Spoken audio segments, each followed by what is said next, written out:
上周六，封神的剪辑师和分镜师在798做了一场分享会。我和一位做电影预览的同行去了现场，然后有些观众想让我整理一下发出来，我也给你们录了。其实这样的分享会上不会像大家期待的那样会教给你一些什么实质性的东西，只是当一次近距离的接触像这种重视效的这么庞大的项目，主创们的经历分享，因为他们是1、2、3部一起进行的，无论是对哪个部门来说工作量都是庞大的，但是又进行的井井有条。就剪辑部门来说，这么一个中枢环节也是起到了一个非常值得学习并且有利于生态发展的一个好的一面。分享会大概是3点才正式开始，然后先是分镜师分享了跨部门沟通分镜的步骤，面对的临时问题，从草图慢慢完善和预览结合等这样的经历分享。然后是剪辑师的分享，时间线的展示，其实展示也就是一张图片而已，时间线的分类，然后开始剪正片之前的前期准备，做了哪些准备工作，他的工作方式是怎样的。这种场合下不会教你怎么去剪一场戏的，因为无从说起，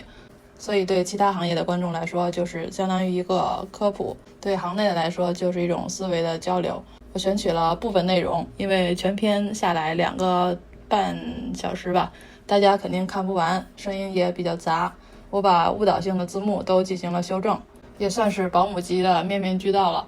看不看得完就看你们个人吧，就当给大家感受一下现场的氛围，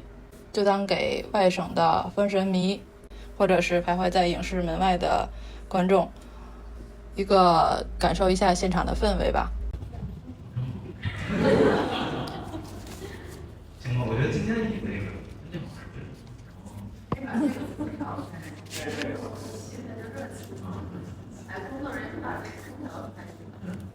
今天以2个人分镜老师为主嘛，然后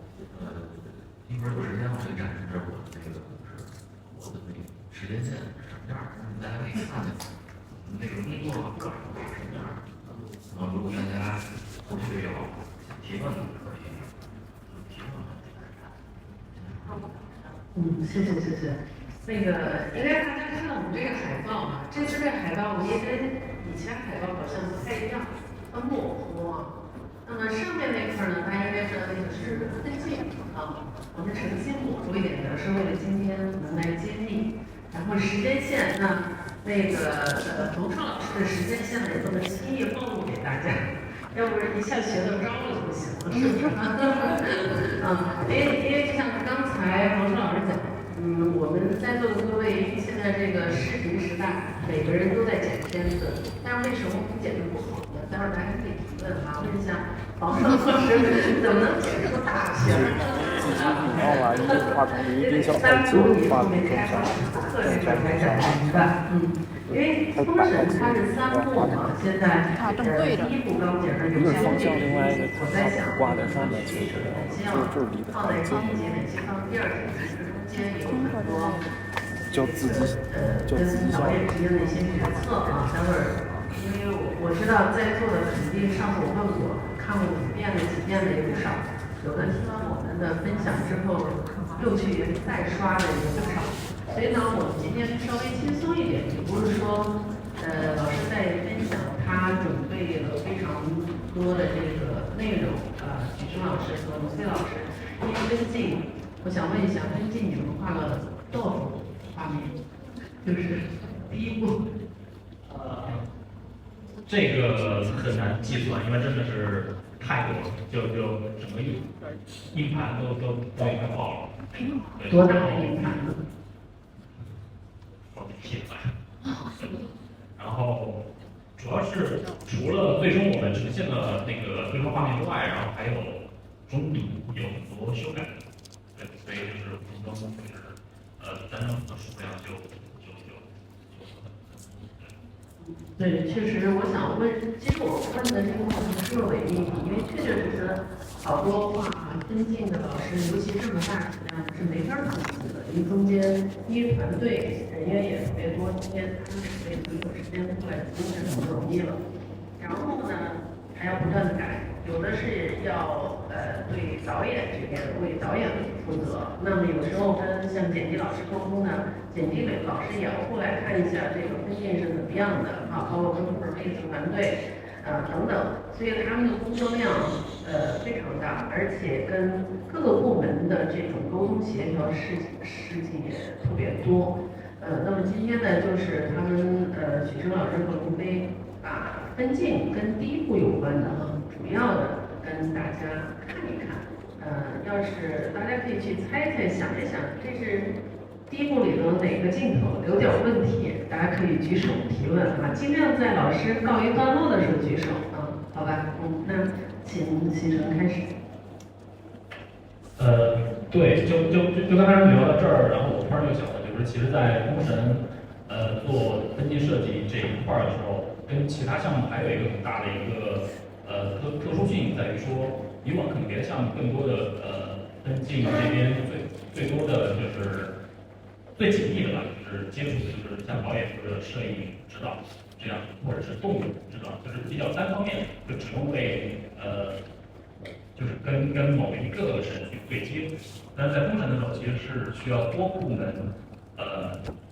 就是对接和合作的，包括跟王硕老师那个剪辑部门，其实在很早期的时候就需要很紧密的去合作，对，然后包括视效，包括动作摄影，对，然后在电影之前，我想给大家就是简单放简短的视频吧。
对，其实这个会议就是之后拍摄之前，针对每一场都会开了一个跨部门的制作会。然后其实分镜的工作就是必须在开这种制作会之前，然后得完成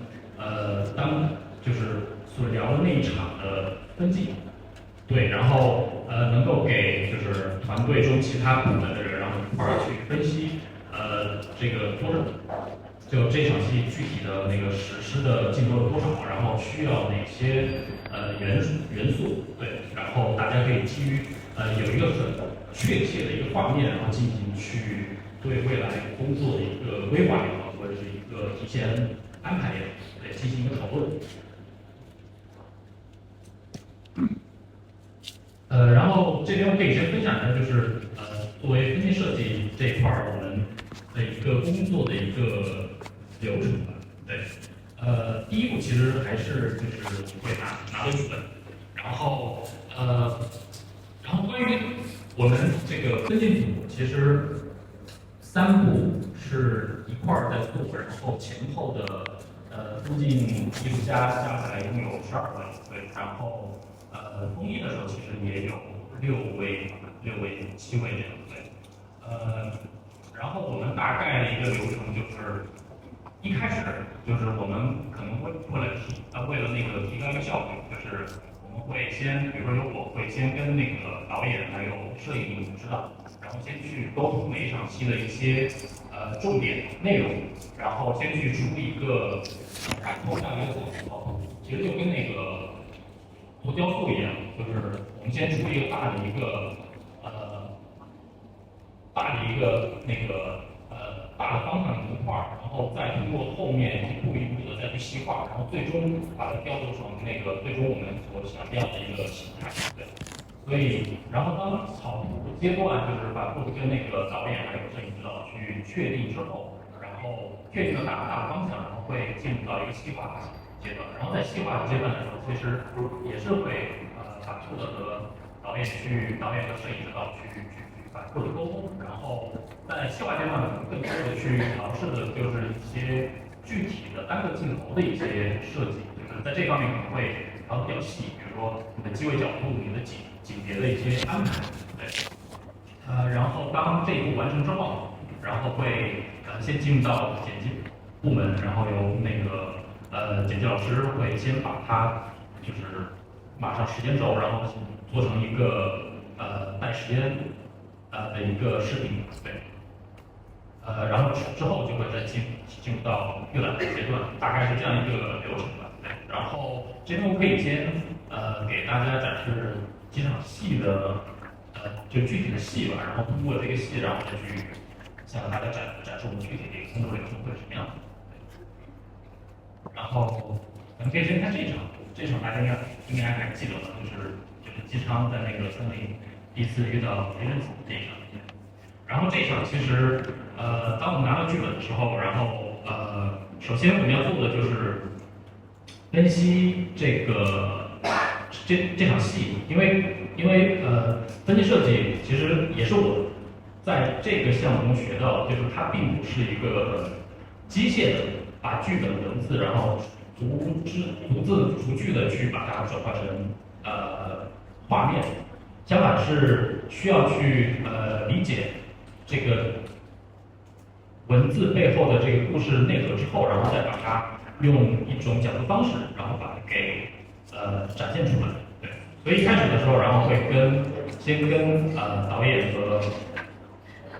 摄影指导，然后先去沟通，然后看一下他们基于这一场戏，它最主要突出的一个戏剧矛盾，然后是什么？它这一场主要要讲的一个内核是什么？然后会基于这个，然后先出一些草图，对，然后这个草图会是对特别草，但是这个草图的作用就是它很快能够把那个快速的把那个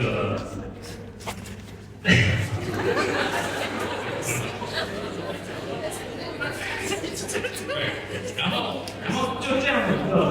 很草的一个会反复的导演跟还有摄影师去确认，然后确认很大的方向叙事逻辑，然后没有问题之后，对，会说很多，就是把这场戏全部给画出来，对，然后画完之后呢，然后当大的方向已经确定了，然后这个时候呢就会给到其他的艺术家，比如像这场的话，就是当时由刘飞老师负责的，对，然后我们老师会根据之前草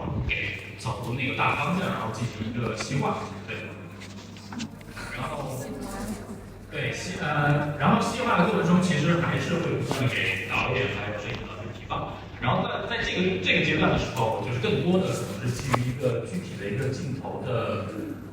角度，然后包括整体叙事的一个节奏，然后再去调整，比如说哪个镜头这个角色我们是要给他一个什么样的级别，或者他的那个角度机位角度是什么样的，然后基于这个会去进行更细致的一个雕琢，然后最后也是会把这一场细化的那个画面全部给做出来。做出来之后呢，就会进入到剪辑部分。对。我想问一下，这好像刚才说一场戏就画了100多张，也不止是吧？对，不止，因为可能中间会有这种删删减减。哪几部剧了反复改，让龙飞很挠头的，有没有可以说一下？应该好多吧？有。其实压力最大的还是开场那个进入终之战那场戏，当时我们改了大概得有小半年的时间，就是反复不停的迭代，然后让这部戏这场戏，然后每一个设计镜头和这个叙事都更加合理化。那也是，就是开那时候压力也是特别大的，然后再基于就是一个时间的一个压力，因为刚才我们也看了就是好多阶段，说我们这个计划这个其实大家能理解一下，我们的时间是很赶的，有的时候可能第二天导演就要看，就我们没有很多的时间，我们没有很多的时间就是很画的戏，就跟我们一些就是有戏的一些分镜，就画每一帧画跟改编气氛就不一样，没有时间。我们更多是属于从叙事角度，还有从那个叙事准确性的一些角度要来确认一下，对，还是效率性。对，因为分镜设计我们也分了很多就是步骤，就是每个步骤其实它有它各自的一个功能性，比如说草图阶段，可能就真的很草，但它作用起到了，就是让导演和摄影知道快速知道这个画面是什么内容，还有什么元素。然后，但是到了就是后面细化的部分的时候，其实画面大家也能看到，就是相对要精致，因为它所要面对的是剧组其他的工作人员，对，然后得让所有其他部门的人都能够看清楚，就是每个镜头上面会出现的什么道具或者美术的细节，因为大家会基于这个一块去讨论，然后去准备将会出现道具或者是失效会有那种。主要的压力还是在时间，因为后面还有好多一些功能环节都在等着我们这个节奏，所以说你要在有限的时间内尽可能画细，然后还要快速的导演也我觉得这是最大的一个考验。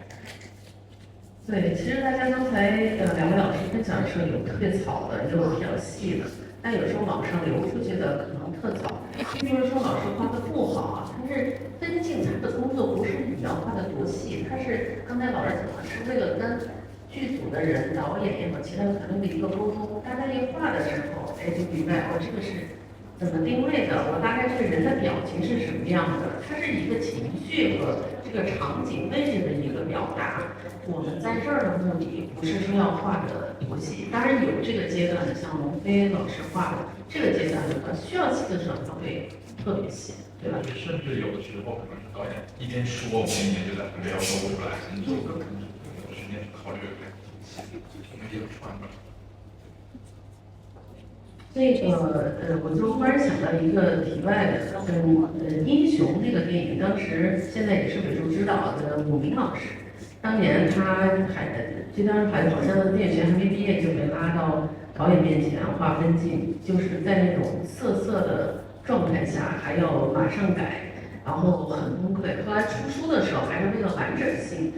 就是英雄出了一个那个画集啊，这个，然后就把他的那个分镜放出来。那现在看的话，就说怎么画的那么糙？但是当时它起到的作用是非常大的，因为在英雄在2000年左右的时候，国内拍电影还不太去讲究分镜，所以一个分镜在当时这样一个制作层面的话，它确实起到了一个非常好的沟通作用，让整个剧组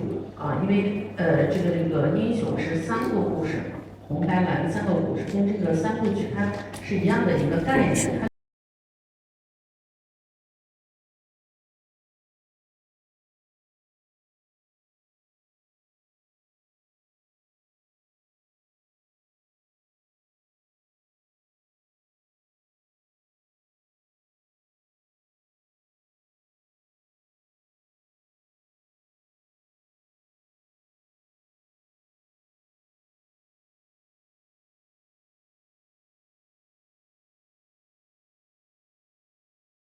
做的时候，大家不是按照一个线性的思维在做，所有电影人他是每一部戏他都要去重新去搭每一天是怎么样对，然后这边的话，我可以给大家放一下，就是基于这场，然后进到节目之后，然后的一个程度。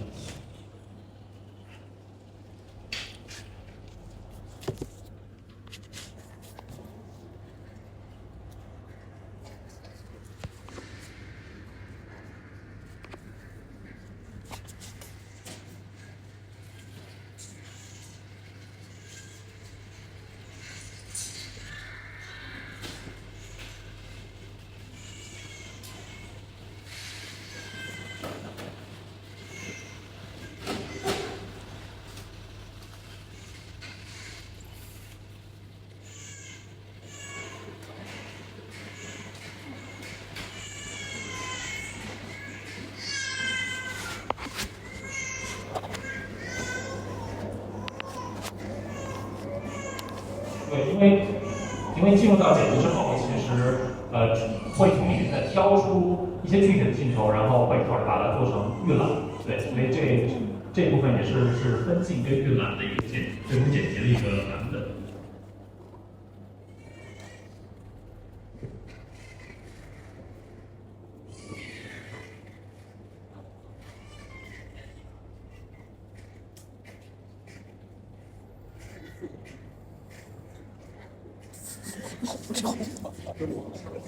这个说明就是那个我们现在做的预览各种情况好。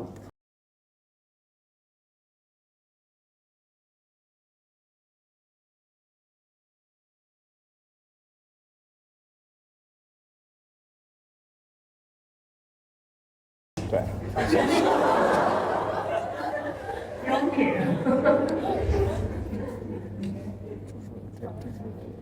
或者传统的从思维预览工作。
就不知道大家有没有注意到，就是其实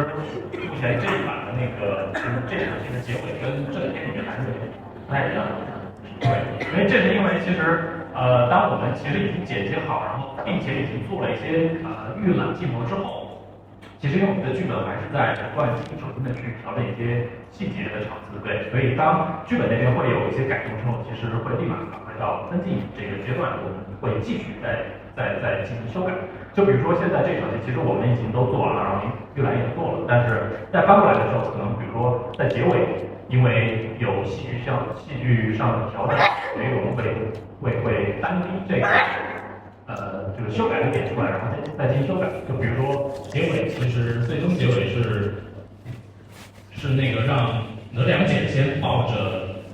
这个雷震子先回昆仑山，对，然后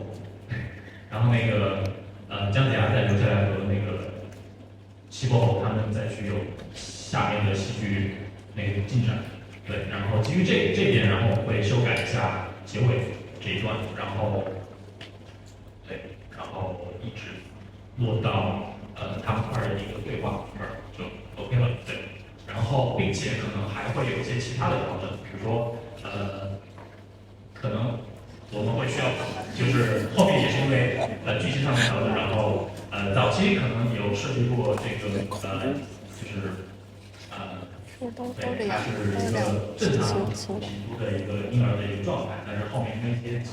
剧情调整，然后把它调整成一个绿色，对，然后包括可能还有一点是导演看完之后会觉得这场戏其实有一个很重要的一点，就是这是唯一一次这个前半段把那个西伯侯与雷震子的一场戏，但是之前的分析里面好像没有太突出，就是他与雷震子在当下一种情感连接的关系，对，然后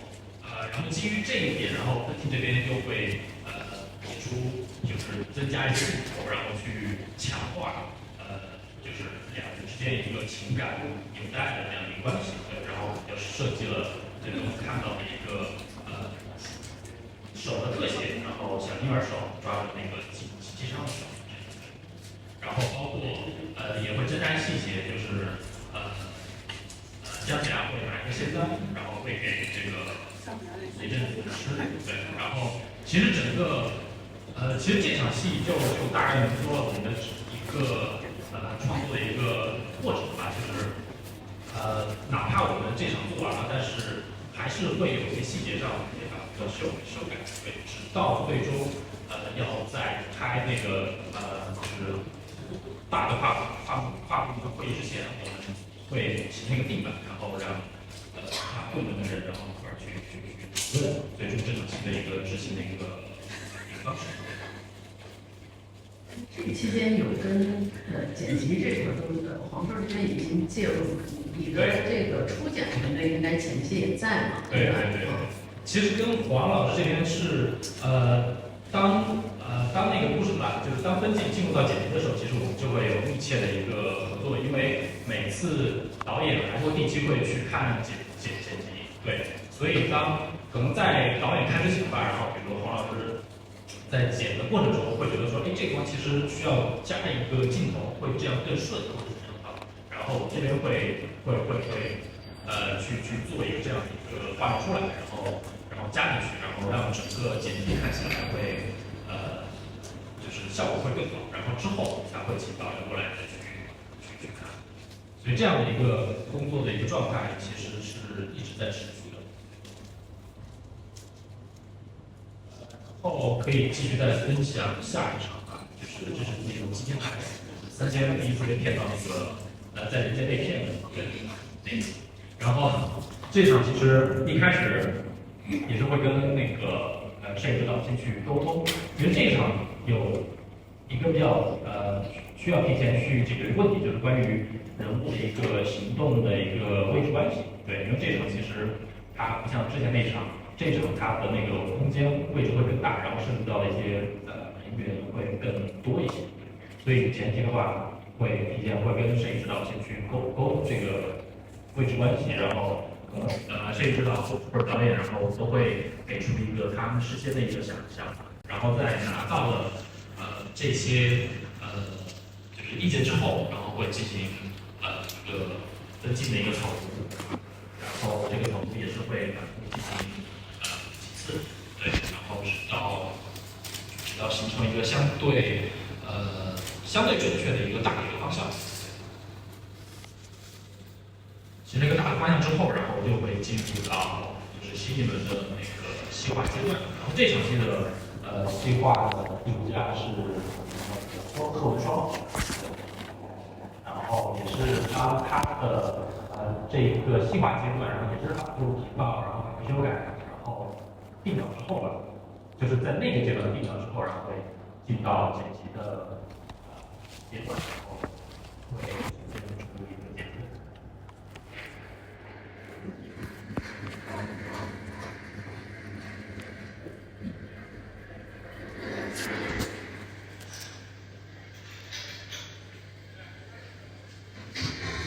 快，赶紧下车！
师叔什么情况？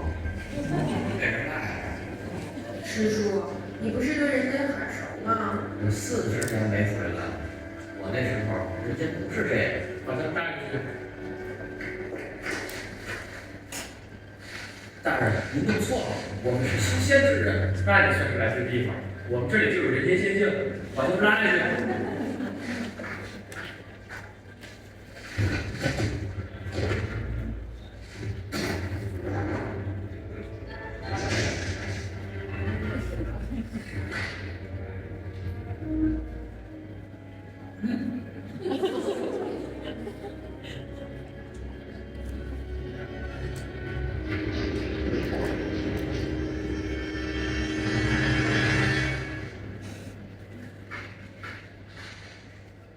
大人，我们来朝歌是有事想要面见大人。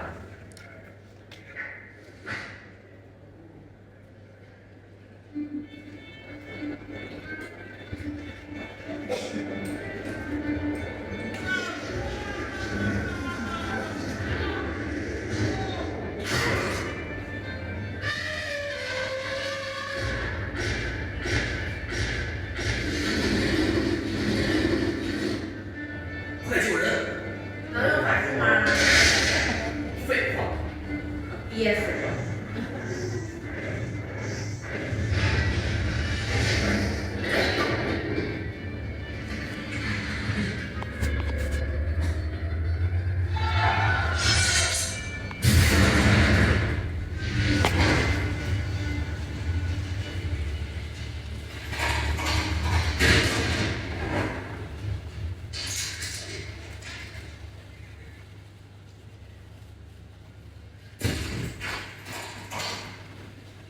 怎么回事？你是什么人？大人，我们是昆仑山修道之人，不远万里前来朝歌为大王献宝。对，其实当完成到这个阶段之后，其实分镜还是会不断的去被修改，就是会去优化，更多的是比如说关于角色的一个表演层面的一个调整，对，或者是单个的一些镜头的一些优化方案，对，还是会不断的会去调新，然后直到可能这个阶段。有时候会在分镜阶段去修改，有的时候可能会直接进到预览的一个阶段再去修改。所以这边我挑出了这一段的一个预览，大家也可以感受一下，就是分镜进入到预览阶段的时候，然后就是做出一些新的也是有修改的地方，可以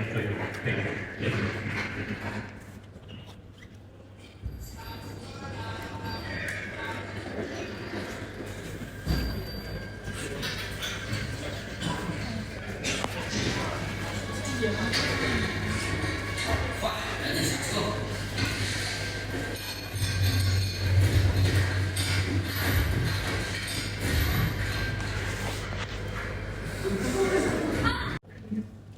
然后他的前锋针是饕餮的教育，像很多这些音效，我就是在这个阶段去进行积累，然后你到实拍去剪真正的拍摄的镜头，这些东西其实都可以用上。因为这个阶段除了去进行这方面的创作，我觉得这些资料的积攒也是对我们来说是一个很好的时期。包括一些音乐，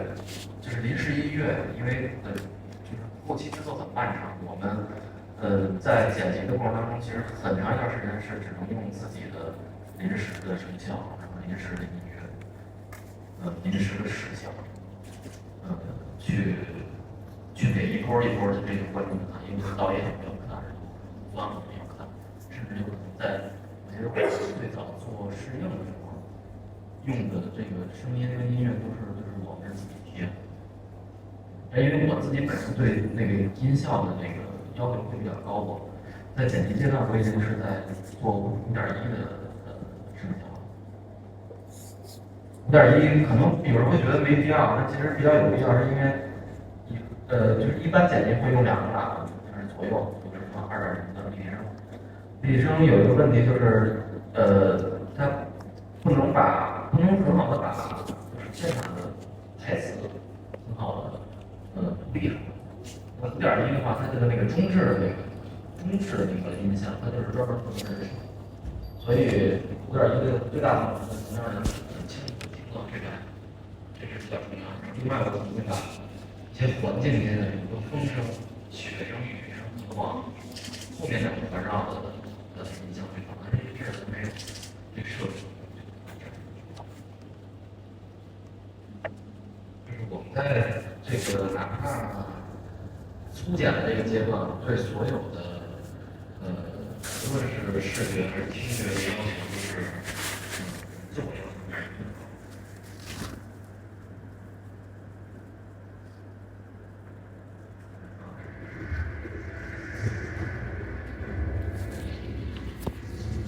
这有跟成片比较接近的。之后的时候，所以它有 close width 一个综合过程，能更准确的定位这个剪辑点呢，还有特效合成点呢，它也是在后面这几个制作部门之前需要做的一个预览，让后面这些团队有一个更清楚的认识这个片子的一个节奏还有一个情绪过程。然后这个就是龙门殿，刚才大家也看见了，这场戏。比如说我们你看这个镜头，其实它是怎么拍的？它其实就是它底只有这么一层，士兵是不存在的，是一个空的。